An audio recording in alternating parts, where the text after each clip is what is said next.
नमस्कार दोस्तों, आपके अपने चैनल पर आपका हृदय से स्वागत है। आज हम उस अधिग्रंथ के पवित्र भूमि में प्रवेश करने जा रहे हैं जिसने सहज शब्दों से मानव चेतना को आलोकित किया है और जीवन के हर पहलू पर गहन मार्गदर्शन प्रदान किया है। श्रीमद् भगवद गीता और हमारी इस यात्रा का पहला पड़ाव है इसका प्रथम अध्याय कुरुक्षेत्र के युद्ध स्थल में सेनाओं का निरीक्षण, जिसे अर्जुन विषोद योग का नाम से भी जाना जाता है। यह अक्षर हमें भ्रमित करता है। हम आशा करते हैं कि गीता का आरंभ भगवान के सिद्ध उपदेशों से होगा, लेकिन इसके बजाय हमें एक युद्ध भूमि, दो सेनाएं और एक विचलित योद्धा दिखाई पड़ता है। यहाँ कोई सीधा ज्ञान नहीं दिया जा रहा है, बल्कि यह अध्याय एक मंच तैयार करता है उस गहन आध्यात्मिक शब्दों को जो आने वाले अध्यायों में प्रकट होगा। यह मात्र एक प्रस्तावना नहीं है, अपितु यह मानव मन का उस मूलभूत स्थिति का दर्पण है जहां से प्रत्येक व्यक्ति आध्यात्मिक खोज का आरंभ होता है। यह वो अवस्था है जहां व्यक्ति अपनी अज्ञानता, अपने मोह और अपने आंतरिक द्वंद्व का सामना करता है और तब जाकर सत्य की प्यास जागृत होती है। आइए इस पहले अध्याय की परतों का खुलासा करते हुए इसके प्रत्येक सूक्ष्म पहलू को समझते हैं और यह जानने का प्रयास करते हैं कि कुरुक्षेत्र की उस धूल भरी भूमि पर खड़ा अर्जुन वास्तव में हम सबका प्रतिनिधित्व कैसे करता है और उसके अनुभव हमें क्या सिखाते हैं। गीता का आरंभ ही एक ऐसे प्रश्न से होता है जिससे महाभारत के प्रमुख पात्र नेत्रहीन राजा धृतराष्ट्र और अपने सारथी और सहेलकार संजय से पूछते हैं, हे संजय, धर्म भूमि कुरुक्षेत्र में युद्ध की इच्छा से एकांत हुए मेरे पुत्र और पांडु के पुत्र ने क्या किया। यह प्रश्न केवल एक पिता के युद्ध के परिणाम जानने की सामान्य उत्सुकता नहीं है। यह अपने भीतर कई गहरी प्रतीकात्मक परतें समेटे हुए है। यहाँ कुरुक्षेत्र सिर्फ एक भौगोलिक स्थान नहीं है जहाँ युद्ध लड़ा जा रहा है, यह धर्म क्षेत्र में भी है। धर्म क्षेत्र का अर्थ है धर्म की भूमि, पुण्य की भूमि, जहाँ न्याय और नीति के संगठन को परीक्षण होता है। यह हमारे जीवन का वह मैदान है जहां हमें निरंतर धर्म और अधर्म के बीच, सही और गलत के बीच, नैतिक और अनैतिक के बीच और कर्तव्य व मोह के बीच चुनाव करना होता है। यह हमारा प्रत्येक दिन, हमारे प्रत्येक निर्णय, हमारे संबंधों को हर पल हमारा अपना वास्तविक कुरुक्षेत्र है जहां धर्म और अधर्म की शक्तियां आमने सामने खड़ी होती है और हमें अपनी निष्ठा चुननी होती है। धृतराष्ट्र, जो शारीरिक रूप से नेत्रहीन थे, वे वास्तव से भी आंतरिक रूप में भी अंधे थे। उनका मेरा पुत्र पर जोर देना उनके गहन पुत्र मोह और आस्तिक को दर्शाता है, जिसके उन्हें न्याय अन्याय और धर्म अधर्म को समझने की क्षमता और अक्षमता कर देती है। वह जानते थे कि उनका पुत्र अन्याय किया है, फिर भी उनका मोह उन्हें सत्य स्वीकार करने और सही मार्ग पर चलने से रोक रहा था। उनका प्रश्न ये नहीं दर्शाता था कि धर्म की विजय से रुचि रखते थे, बल्कि यह उनके गहरे मोह, अपने सिंहासन और अपने पुत्रों के प्रति आस्तिक को दर्शाता है। यह गीता की शिक्षाओं के लिए एक अत्यंत महत्वपूर्ण प्रारंभिक बिंदु है। गीता की शिक्षाएं वहीं से शुरू होती है जहां मानव मन मोह और आस्तिक से ग्रस्त होकर अंधा हो जाता है और विवेक अपनी चमक खो देता है। यह स्थिति हमें सिखाती है कि हमारी भावनाएं और आसक्तियां कितनी प्रबल हो सकती है और कैसे वे हमें सत्य के विचलित कर सकती है, भले ही सत्य स्पष्ट रूप से हमारे सामने हो। संजय, जिन्हें महर्षि व्यास ने अपनी तपस्या और कृपा से दिव्य दृष्टि प्रदान की थी, वो अभी धृतराष्ट्र जी को युद्ध भूमि का वास्तविक सूक्ष्म और अविचल वर्णन सुनाते हैं। उनका वर्णन सिर्फ घटनाओं का एक सूक्ष्म व्योर नहीं है, यह युद्ध में शामिल प्रत्येक व्यक्ति का मन, स्थिति, उनके प्रेरणाएं, उनके भय, उनके अनेक अंतर्द्वंद को भी दर्शाता है। संजय की ये दिव्य दृष्टि हमें बताती है कि केवल भौतिक आंखें ही पर्याप्त नहीं है। जीवन से सत्य को समझने के लिए एक गहरी अंतर्दृष्टि, एक निरपेक्षता और एक आध्यात्मिक चेतना की भी आवश्यकता होती है। संजय सबसे पहले दुर्योधन की मानसिक स्थिति और उसके कार्य का वर्णन करते हैं। दुर्योधन अपने गुरु द्रोणाचार्य के पास जाते हैं और पांडवों की सेना का आकलन करते हैं। वह पांडव के विशाल और सुव्यवस्थित सेना में महान योद्धाओं का देख के अंतरंग रूप से चिंतित करते हैं, लेकिन साथ ही अपने अहंकार और झूठे आत्मविश्वास में डूबा हुआ है। वह अपनी सेना की शक्ति का बखान करते हैं। भीष्म, कर्ण, कृपाचार्य और अश्वत्थामा जैसे महारथियों का उल्लेख करते हैं और अपने आप को तथा अपनी सेना को अजय मानते हैं। वह अंत में ये भी कहते हैं कि उनकी विजय निश्चित है, जबकि उसके भीतर गहरा भय और असुरक्षा छुपी है। दुर्योधन ने धर्म का पक्ष त्याग कर अधर्म का मार्ग चुना था, लेकिन फिर भी वह अपनी शक्ति, अपने राजसी पद और अपने बल को नशे में चूर था। वह अपनी गलतियों का स्वीकार करने को तैयार नहीं था और यह उसका सबसे बड़ा पतन का कारण बना।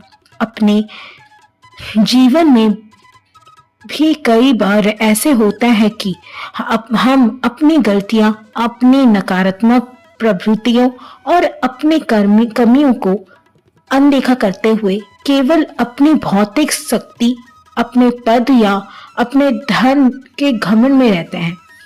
यह हमें सत्य से दूर ले जाता है, हमें वास्तविकता से काट देता है और अंततः असफलता की ओर धकेलता है। दुर्योधन का वर्णन यह दर्शाता है कि अज्ञानता और अहंकार कैसे एक व्यक्ति को अपनी सही स्थिति का आकलन करते से रोकता है, जिसका वह आत्मगति निर्णय लेने पर विवश होता है। वह बाहरी दिखावे पर इतना अधिक निर्भर होता है कि उसे अपनी आंतरिक खोखलेपन का एहसास तक नहीं होता। दुर्योधन, अर्जुन और भीम जैसे पराक्रमी योद्धाओं को देखे, जिनके वीरता के वह प्रत्यक्षदर्शी थे, फिर भी उससे अपनी शक्तियों पर अधर्म घमंड था।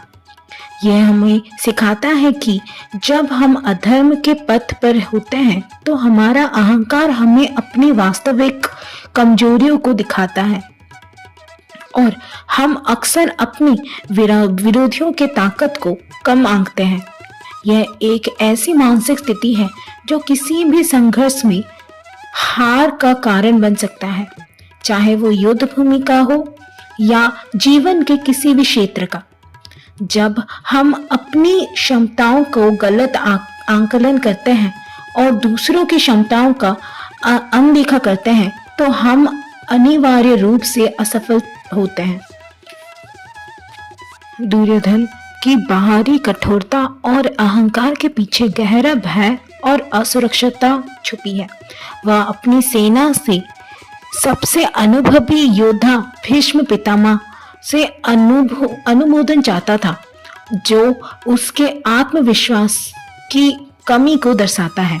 यह हमें सिखाता है कि जो लोग बाहर से बहुत शक्तिशाली या घमंड दिखते हैं, उनके भीतर अक्सर गहरी असुरक्षितता और भय छुपी रहती है। सच्ची शक्ति विनम्रता और आत्मविश्वास से आती है, ना कि अहंकार और दमन से। इसके बाद संजय विभिन्न योद्धाओं द्वारा बचाए गए शंखों का वर्णन करते हैं, जो युद्ध के आरंभ का संकेत देता है। सबसे पहले भीष्म पितामह, कुरु वंश के सबसे वृद्ध और सम्मानित योद्धा, युद्ध के आरंभ के संकेत के रूप में अपना प्रचंड शंख बजाते हैं। इसके तुरंत बाद भगवान श्री कृष्ण अपना पंचजन्य शंख, अर्जुन अपना देवदंत शंख, भीम अपना प्रोंड्र शंख बजाते हैं। युधिष्ठिर, नकुल, सहदेव और अन्य सभी प्रमुख योद्धा अपने अपने शंख खादन करते हैं। प्रत्येक शंख की ध्वनि का अपना एक महत्व है। भीष्म का शंख नाद एक युग के अंत और एक महान परंपरा के विनाश की शुरुआत के प्रतीक है। पांडवों का शंखनंदन विशोस्कार श्री कृष्ण और अर्जुन के धर्म की विजय और अधर्म के नाश के प्रति उनका अडिग संकल्प की घोषणा करते हैं। यह ध्वनि केवल बाहरी युद्ध का आह्वान नहीं है, बल्कि आंतरिक युद्ध के आरंभ का भी संकेत है। वह युद्ध जो धर्म और अधर्म के बीच, प्रकाश और अंधकार के बीच, कर्तव्य और मोह के बीच लड़ा जाता है। यह हमें सिखाता है कि जीवन में कई बार ऐसे क्षण आते हैं जब हमें अपने मूल्य, अपने सिद्धांतों और अपने धर्म के लिए द्वंद्वता से खड़े होना पड़ता है। यह शंखनाद उस आंतरिक संकल्प का प्रतीक है जो हमें अपने धर्म की रक्षा के लिए जागरूक किया जाता है। पांडवों के शंखनादन से कौरवों के हृदय में भय उत्पन्न होते हैं, जबकि पांडवों में उत्साह और ऊर्जा का संचार होता है। यह दिखाता है कि एक ही घटना या संकेत का प्रभाव व्यक्तियों पर उनकी आंतरिक स्थिति और उनकी निष्ठा के अनुसार भिन्न भिन्न होते हैं। यह शंखनादन पांडवों के आत्मविश्वास और ऐश्वर्य सहायता के प्रतीक में भी है, जबकि कौरवों के शंखनादन में एक प्रकार की मजबूरी और आसन हार का भय छिपा था। भले ही उसे व्यक्ति ना करे, यह दिखाता है कि ब्रह्म प्रदर्शन के पीछे अक्सर गहरी आंतरिक भावनाएं छिपी होती हैं और सत्य की शक्ति अंततः उत्साह से अहंकार को भेद देती है। शंखनाद कर्म क्षेत्र में उतरने का आह्वान था। ये निष्क्रियता का अंत और क्रियाशीलता का आरंभ है।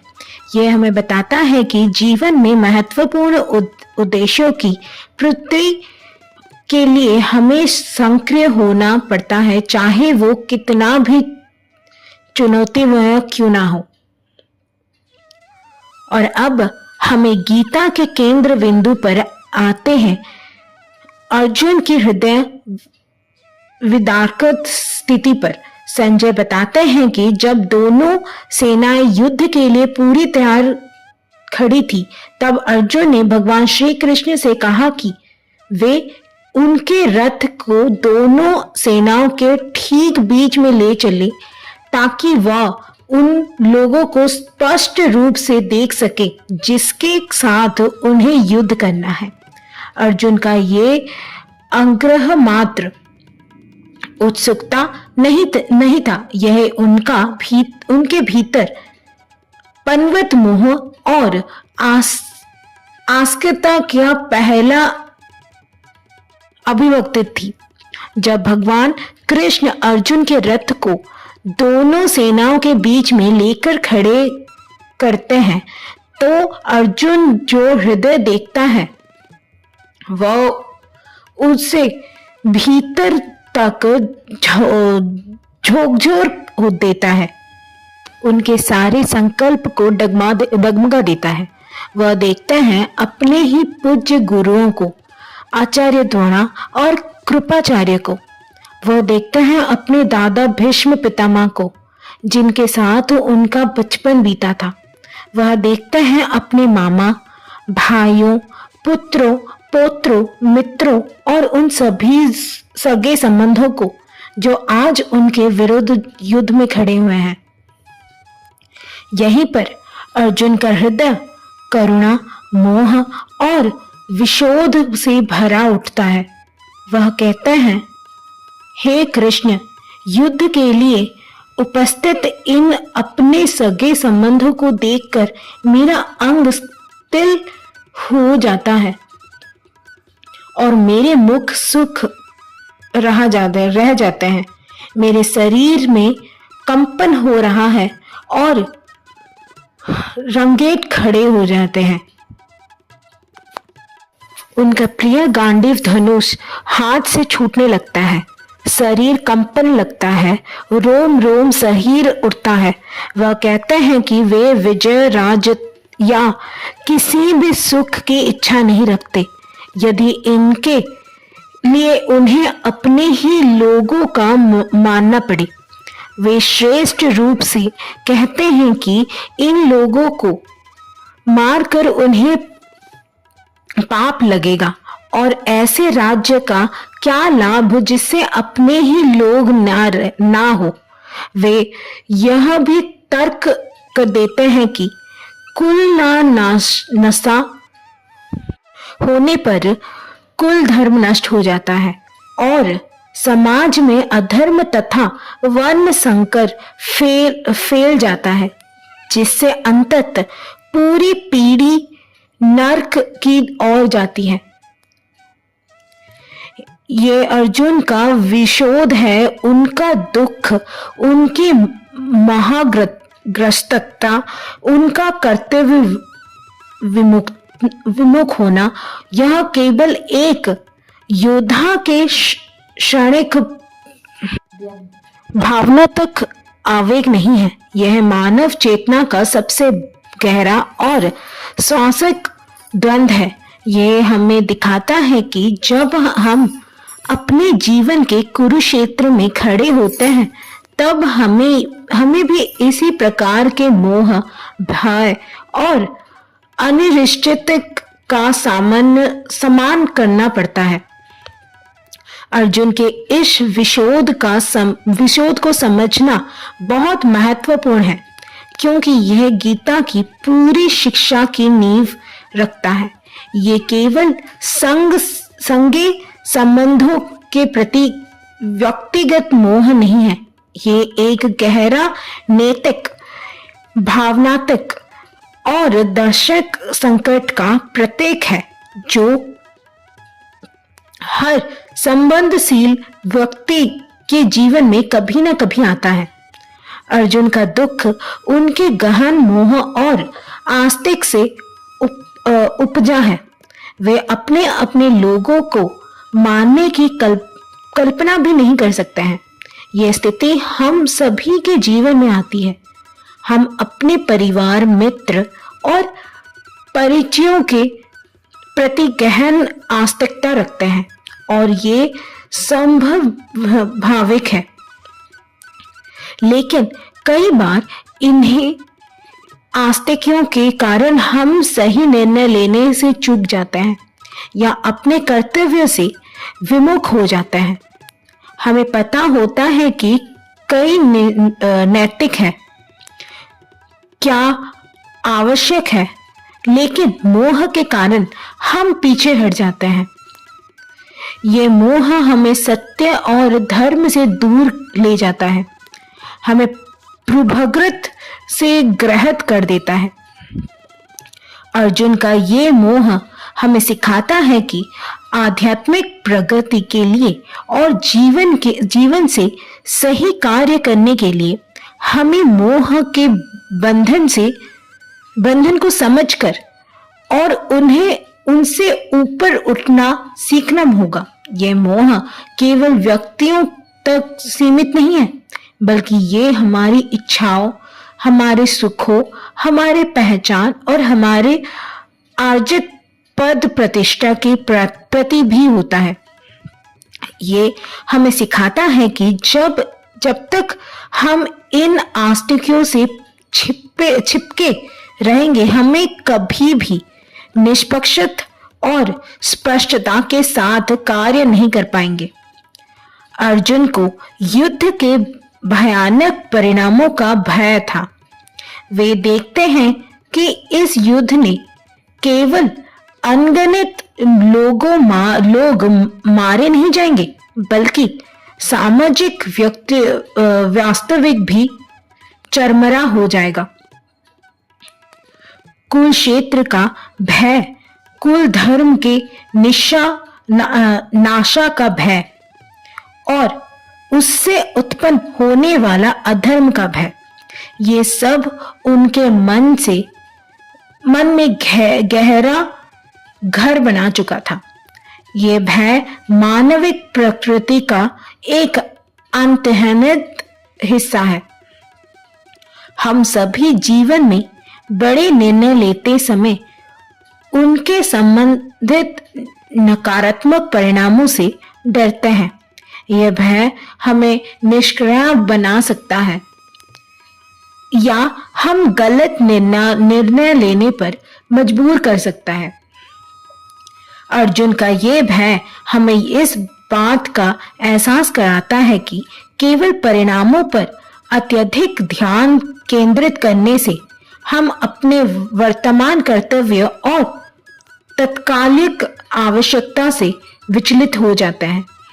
गीता बाद में कर्म योग के माध्यम से इस भय को दूर करने का मार्ग बताया गया है, जहां कर्म पर अधिकार है, फल पर नहीं। यह भय हमें कार्य करने से रोक सकता है, भले ही वह कार्य धर्म सम्मत और आवश्यकता क्यों ना हो। अर्जुन एक श्रमिक थे जिनका धर्म युद्ध करना, अधर्म का नाश करना और धर्म की रक्षा करना था। लेकिन उनकी भावनाओं, उनका मोह उनके अपने इस धर्म से विचलित कर रहा था। ये एक सार्वभौमिक मानवीय द्वंद्व था। क्या हमें अपने भगवानों का पालन करना चाहिए या अपने कर्तव्यों का? क्या हमें करुणा के नाम पर अन्य को सहन कर सकते हैं? गीता हमें सिखाती है कि धर्म और कर्तव्य का पालन भावनाओं से ऊपर उठकर किया जा सकता है। विस्कोर तब जब धर्म और न्याय दांव पर है।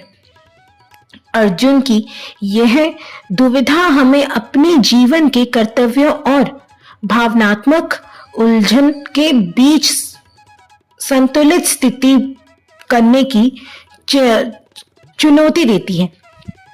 अक्सर हमें तत्कालीन सुख या सुविधा की ओर ले जाती है, जबकि हमारा कर्तव्य हमें दीर्घकालिक भले या न्याय की ओर ले जाता है। ये संघर्ष को समझना ही आत्म विकास का मार्ग है। अर्जुन की पूरी दलील, भले ही वह करुणा और धर्म के नाम पर हो, भ्रम और स्पष्टता के अभाव को दर्शाता है। वह सही और गलत, धर्म और अधर्म का भेद करने से असमर्थ हो जाते हैं, क्योंकि उनका विवेक मोह से ढका हुआ है। वे युद्ध को त्यागना चाहते हैं, लेकिन ये नहीं समझ पा रहे हैं कि ऐसा करने से अधर्म की जीत होगी और उनका अपना कर्तव्य भंग हो जाएगा।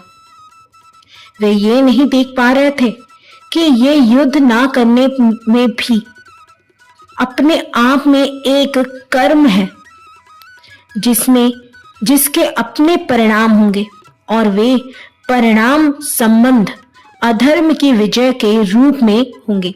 ये स्थिति हमें सिखाती है कि भ्रमित मन कभी भी सही निर्णय नहीं ले सकता है। आध्यात्मिक ज्ञान की आवश्यकता यही है, उत्पन्न होती है, ताकि हम जीवन में जटिलता में भी स्पष्टता के साथ आगे बढ़ सकते हैं। जब मन मोह से ढका होता है तो वह वास्तविकता को विकृत रूप में दिखाता है, जिससे गलत धारणाएं और गलत निर्णय उत्पन्न होती है।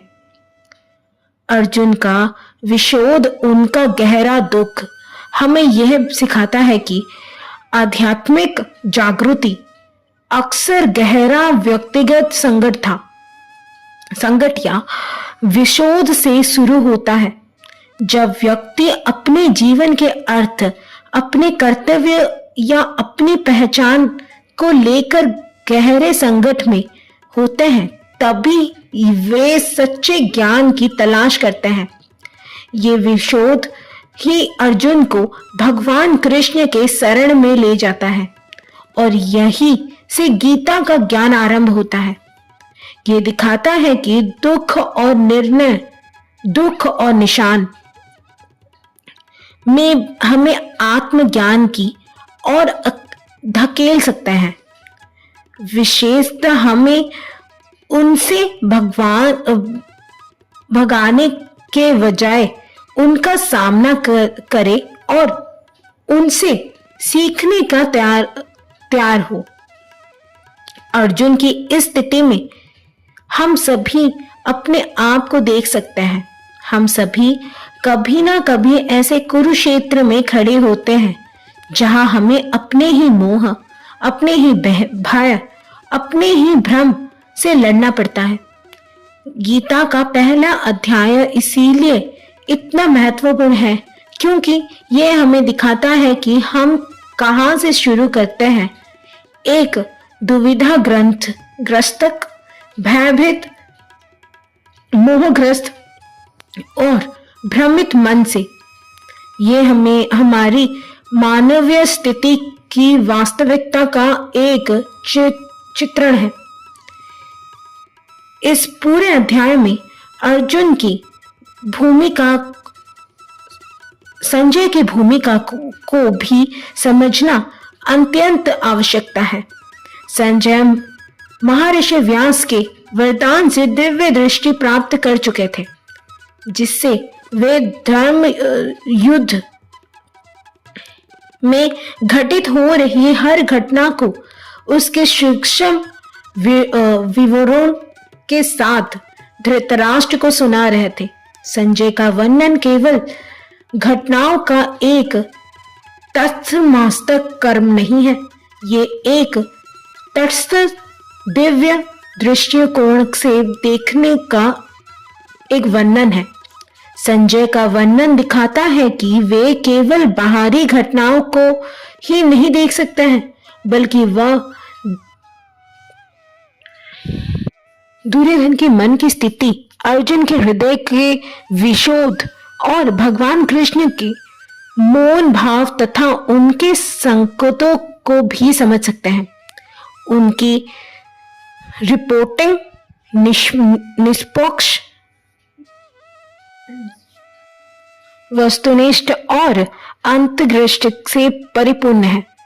यह हमें सिखाती है कि जब हम जीवन की जटिलताओं को सामना करते हैं तो एक निष्पक्ष, तटस्थ और दूरदर्शित दृष्टिकोण कितना महत्वपूर्ण है।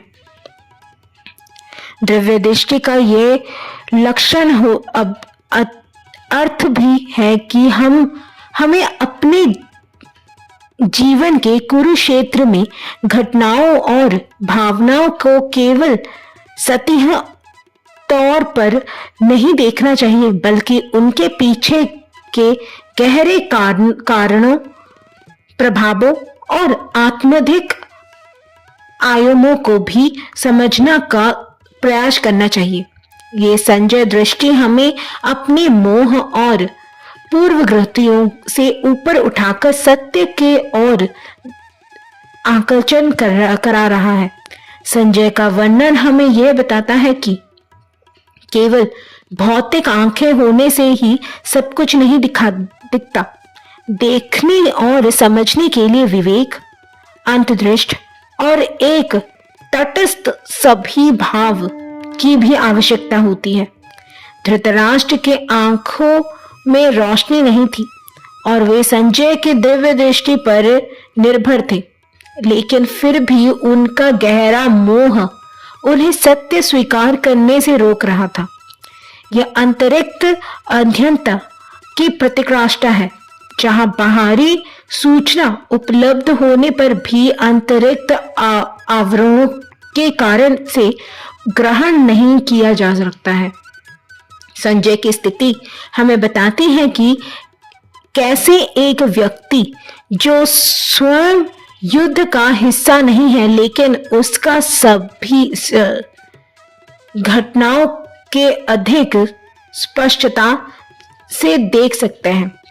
यह हमें सिखाती है कि जीवन में कई बार हमें परिस्थितियों से थोड़ा हटकर एक सभी के रूप में देखने की कोशिश करनी चाहिए, ताकि हम निष्पक्षता से उनका आकलन कर सके। तो दोस्तों, श्रीमद् भागवत गीता का पहला अध्याय, जो केवल 47 श्लोकों में सिमटता है, हमें केवल एक प्राचीन युद्ध का व्योर नहीं देता है। ये हमें जीवन के उन शाश्वत सत्यों से प्रचलित कराया जाता है जो आज भी उतने ही प्रासंगिक है जितना सहज संबंध शब्दों पर पहले थे। ये एक सूक्ष्मदर्शी की तरह हमें हमारे अपने मन की परतों को खोलता है।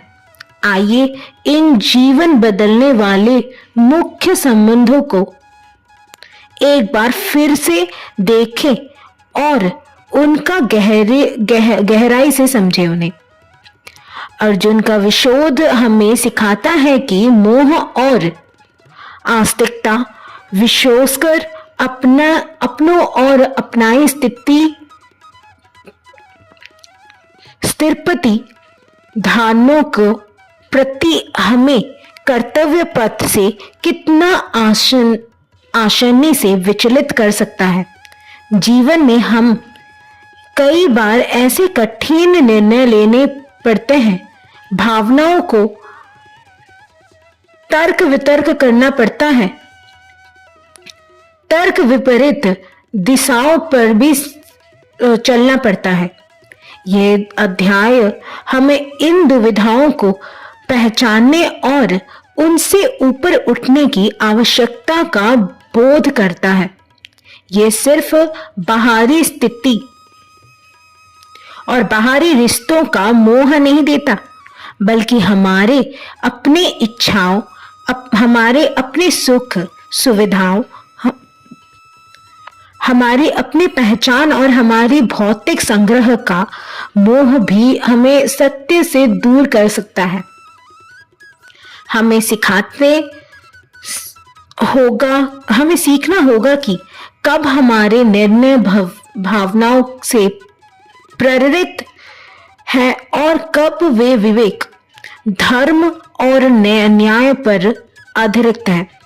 ये मोह की अज्ञान का मूल है जो हमें वास्तविकता को सही ढंग से देखना नहीं देते। अर्जुन भ्रमित थे कि क्या करना धर्म है, क्या अधर्म से बात पर प्रकाश डालते हैं कि जीवन में अपने धर्म और कर्तव्य को स्पष्ट रूप से समझना कितना आवश्यकता है। हमारा व्यक्तिगत जीवन में, हमारे परिवार जीवन में और सामाजिक जीवन में हमें अपने रेल और जिम्मेदारियों को पहचानना होगा। धर्म केवल पूजा पाठ या धार्मिक अनुष्ठान नहीं है, बल्कि अपने निर्देशित कर्तव्यों को निष्ठापूर्वक और निस्वार्थ भाव से पालन करना भी है। विस्कोर जब भी वे कठिन हो या अप्रिय लगे, ये अध्याय हमें नैतिक दुविधाओं से अपने अत्यधिक और शास्त्रों से के ज्ञान का उपयोग करके सही रास्ता चुनने के लिए प्रत्येक करता है, भले ही उस रास्ते पर अकेले चलना पड़े। कुरुक्षेत्र केवल बाहर का मैदान नहीं है, बल्कि ये हमारे भीतर का भी है, जहां हमारी इच्छाएं, भय, आकांक्षाएं और मूल्य आपस में टकराते हैं। अर्जुन का विशोध एक गहन आत्मा निरीक्षण का शुरुआत है। ये हमें सिखाता है कि जब हमें किसी बड़ी चुनौती का दुविधाओं में हो तो पालने अपने भीतर झोंके, अपनी भावनाओं, अपने परिणामों, अपने पूर्वग्रहों और अपने भय को गहराई से समझे। यह आत्म जागृति है, हमें स्पष्टता और समानता की ओर ले जाता है। यह हमें बताता है कि अक्सर हमारी सबसे बड़ी लड़ाई हमारे अपने मन के भीतर ही होती है, और जब तक हम उस अंतरंग लड़ाई को नहीं समझ सकते और उसे व्यतीत नहीं कर सकते हैं, हम बाहरी दुनिया से सफलता नहीं पा सकते हैं। ये आत्मनिरीक्षण ही हमें अपनी वास्तविक प्रकृति और अपनी क्षमता को पहचानने में मदद कर सकता है। अर्जुन को युद्ध के भयानक परिणामों का अत्यधिक भय है। यह अध्याय हमें सिखाता है कि आध्यात्मिक चिंता या परिणामों के प्रति आस्तिक हमें कार्य करने से रोक सकता है। हमें निष्क्रिय बनना पड़ेगा, हमें अपने कर्तव्यों पर ध्यान केंद्रित करना पड़ेगा, ना कि केवल उसके संबंध परिणामों पर। सही कर्म करना ही हमारा लक्ष्य होना चाहिए। परिणाम तो उसके संबंध सही उपादेय हो ही जाता है। ये अवधारण हमें जीवन में आने वाली चुनौतियों का सामना करने के लिए साहस और दृढ़ता प्रदान करता है।